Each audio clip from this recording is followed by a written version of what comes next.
They have no problem going up to a stranger and talking about the weather or talking about whatever shoes they're wearing. But there's always that, how do I then switch to Jesus? There's obviously no perfect answer, but I can definitely give some great tips. I think the problem is I think everyone's waiting for that smooth, it's just gonna all of a sudden happen. The reality is it's not gonna happen. They're not just gonna ask you about Jesus. It's never gonna be perfect. And I think the biggest fear that we have in evangelism is pure awkwardness. I think we're scared of being awkward. Because in America, we're not getting our heads chopped off like people are in Iraq or wherever. So for us, our biggest barrier is just fear and awkwardness. And so for me, I think people smell a salesman real quickly, and you don't want to be a salesman. I think the first things first is if you're going out and evangelizing just because you know you're supposed to, then you're already missing in the first place, because you're just going to do it out of a work, and people are going to see that it's not really real. Does that make sense? And so I think that when you go up and talk to somebody, you have to prepare yourself to really say, I am willing to lay my life down for this person. I'm actually loving them. And so first of all, when you have that heart posture, it makes it much easier, because then I'm not saying you don't talk about the small stuff, but the small stuff has to be to a minimum, because first of all, in our culture, in America, it is socially awkward and unacceptable for a stranger to go up to another stranger and just start a conversation.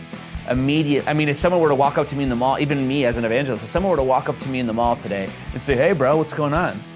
The first reaction would be, what do you want from me? And so people sense that. And so am I saying it's wrong to talk about small talk? No, but you want to keep that to a minimal, And so how do you bring Jesus in the conversation? I think it's real simple. I think you come at it right from the beginning. I don't think you waste your time with tons of small talk.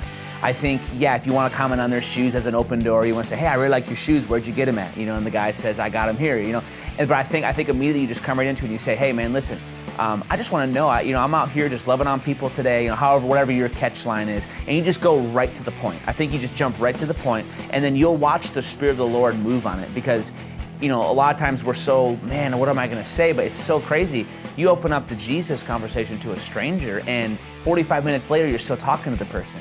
And you begin to realize, whoa, Lord, you breathed on this. So I think the approach is stop trying to find the right moment and just be bold, honestly. And I think, yes, people want to know that you care.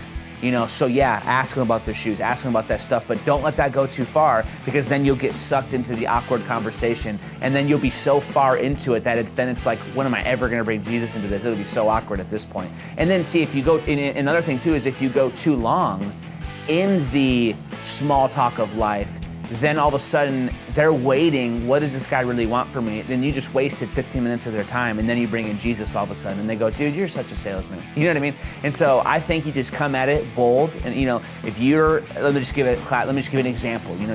Let's say you're at the mall, and you're in the food court, and the Lord highlights that person sitting at the table. Don't pray for the next 30 minutes trying to figure out how you're going to do it.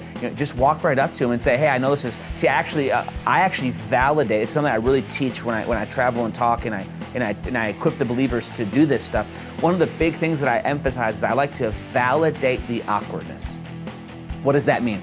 That means literally when I walk up to a stranger, I will say to them, hey, I know this is totally random. Actually, let me just give you an example. Today I was at the gym with my buddy Jeremy, and there was a mom and a son there, and the son had this big leg brace on. So the whole time we were kind of waiting for our moment, and we kind of waited too long, and so they were now leaving, and he's on his crutches, and so I'm following this guy out the door, and so it's already an awkward situation, you know what I mean? But I walk right up to him and I said, hey man, what's going on with your leg? What'd you do? And he tells me what's going on with his leg. And see, now I don't waste my time after that. He tells me I tore my ACL playing football. And then here's how, now what I did is now the next part you're gonna see, I validate the awkwardness. So I say to the kid today, I said, hey, I know this is gonna be totally random and awkward. And I said, we're never gonna expect this for me saying this right now. But I said, is there any way we could just pray for you to be healed? See, I validated the fact that, hey, this is so random and strange that me as a stranger is gonna ask you right now, hey, can I pray for you?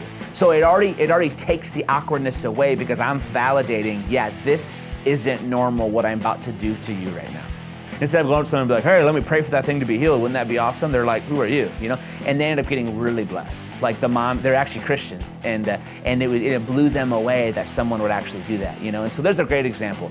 Go up to people, validate the awkwardness. I think that's the number one key. Let them know that this isn't normal, that I'm coming up to you as a stranger right now.